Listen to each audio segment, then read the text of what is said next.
Hey, so have you ever been dozing off in your bed late at night and right as you're about to fall asleep, you're suddenly wide awake because your brain just randomly wants to evaluate how big you are in the universe? Hear me out. We're just one person in one country on one rock that has billions of other people, and we're all just floating through infinite time and space. Usually that concept's pretty freaky, but right now, it's actually kinda nice. Naturally, I wanted a ring that reminded me of this. I've got some of Carbon 6's hand-forged carbon fiber, and some crushed opal from the Opal Dealer who was nice enough to send me a few free samples. And of course, what's a space ring without glow?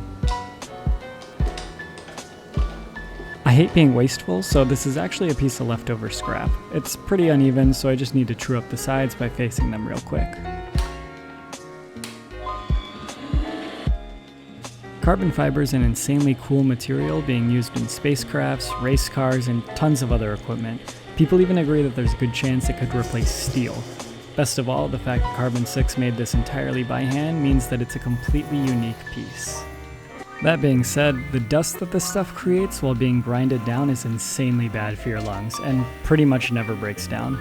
It can also micro-splinter and cut you up, been there, done that, so make sure you're wearing the right gear when you're working with this stuff. Now that both sides are true, it's time to get the piece to the right width. I want a wide inlay, so I'll play it safe and make it 8mm when the standard is usually 6.5.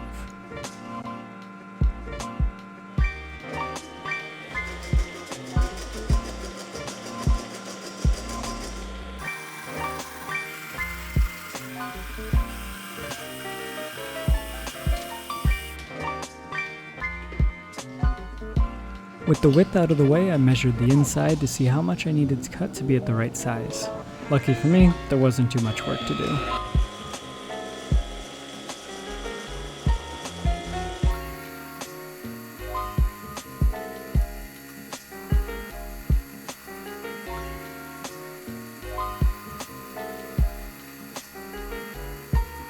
I spray some water here and there to reduce how much dust I'm making.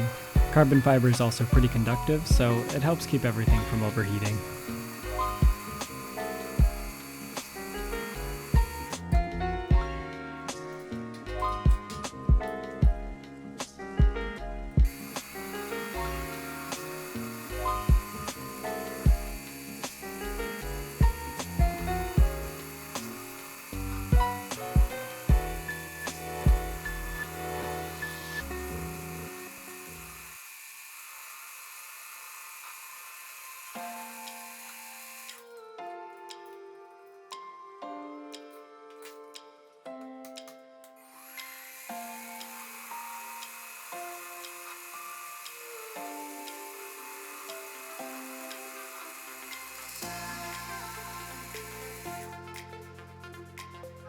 With the inside finished, I needed to swap out the jaws so that they could hold on to the piece from the inside while I work on the outside. These mini lathes use a scroll locking mechanism, so sometimes they load up unevenly, which can be pretty annoying.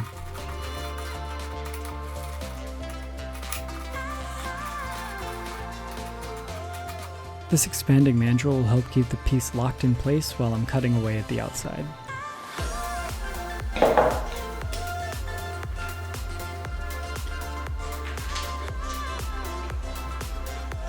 This tailstock will lock the mandrel in place and make sure that everything's spinning perfectly.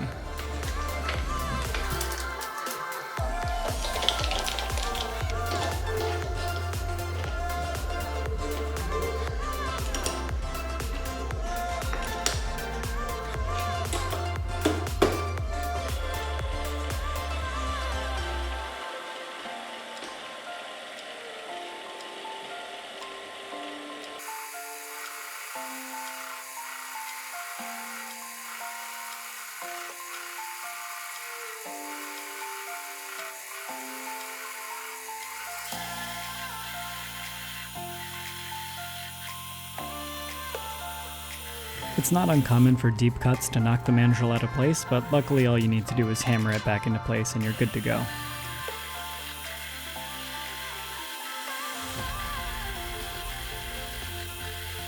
Next up, it's time to start cutting the inlay, and I left a little bit of wiggle room because we're going to be truing it up anyway. Keeping the ring thick now means less of a chance of it breaking later. I can always sand it down gently if I think it's still too thick later on.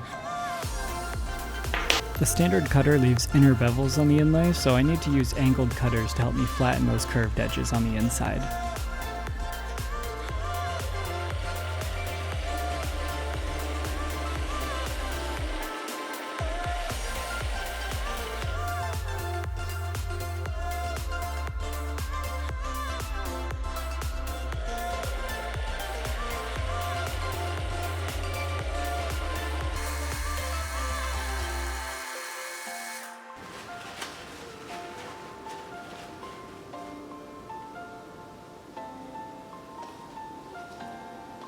I've noticed the best designs always happen when you don't try so hard to control everything, so all I'm trying to do here is make sure that the inlay gets a nice, even mix of opal and glow powder.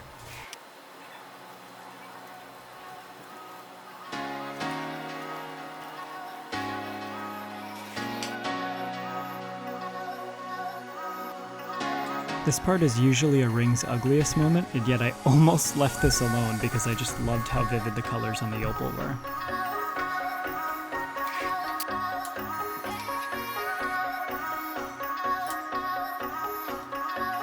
You probably noticed some of the inlay fell out back there, so I'm using this accelerator spray to make sure that the glue dries nice and fast. The last thing we want is to tear out the inlay that we just worked so hard on, so I'm just using my Dremel real fast to grind down any of the ridges so my lathe doesn't get caught on it.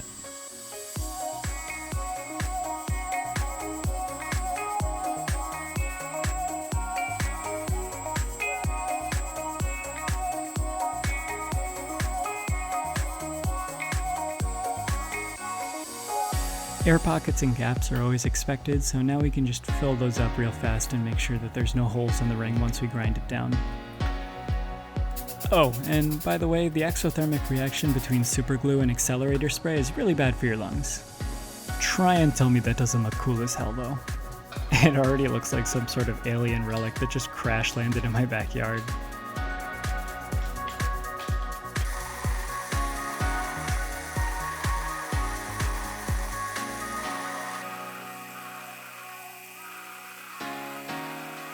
Like a curtain call, each cut that we're taking right now is just bringing us one step closer to that nice, clean inlay.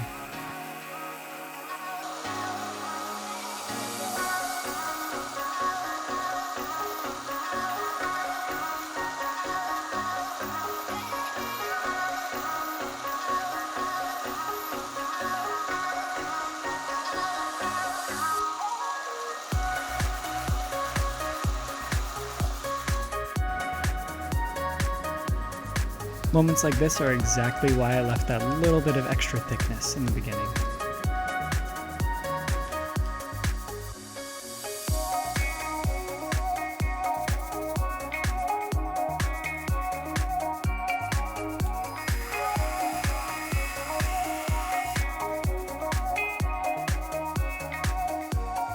Just to give it a little bit of an interesting shape, I'm just going to apply some bevels to the edges here, and then we can sand them to make them nice and round afterwards.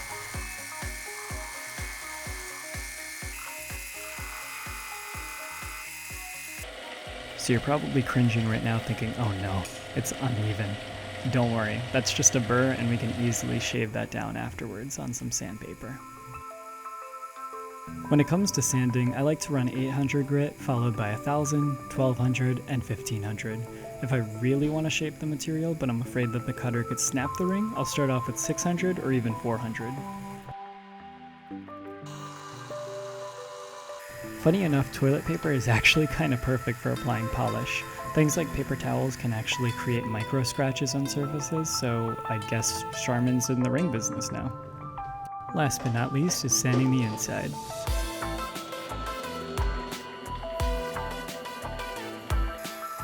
This finishing step is what really separates handmade from store-bought.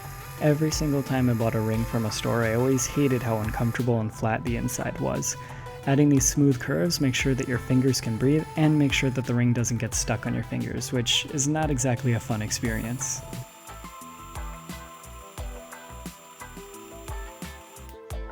While we finish up the last side of the ring, I just want to take a second to thank my patrons. Each patron helps me buy interesting new materials to test out in videos, they vote on what rings I make, and they get to see behind the scenes action. So if you want to see this channel keep growing, consider joining in for only $1 a month.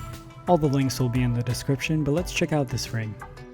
This ring looks awesome. It looks like the rough surface of a planet with precious alien ores poking out of the sand. I'm just really happy with the fact that whether in the light or in the dark, I can really just appreciate this ring and the design that came with it. It's hard to capture all the up-close details on video, but I think the camera captures it really nicely in photo. If you want to see more pictures of rings like this, check out my Instagram at oksu_jewelry. And of course, if you're hoping to get a ring of your own, be sure to check out oksujewelry.com. And if you liked the video, don't forget to hit the thumbs up button and consider subscribing to be up to date with all the new videos that are coming out. See you guys next time.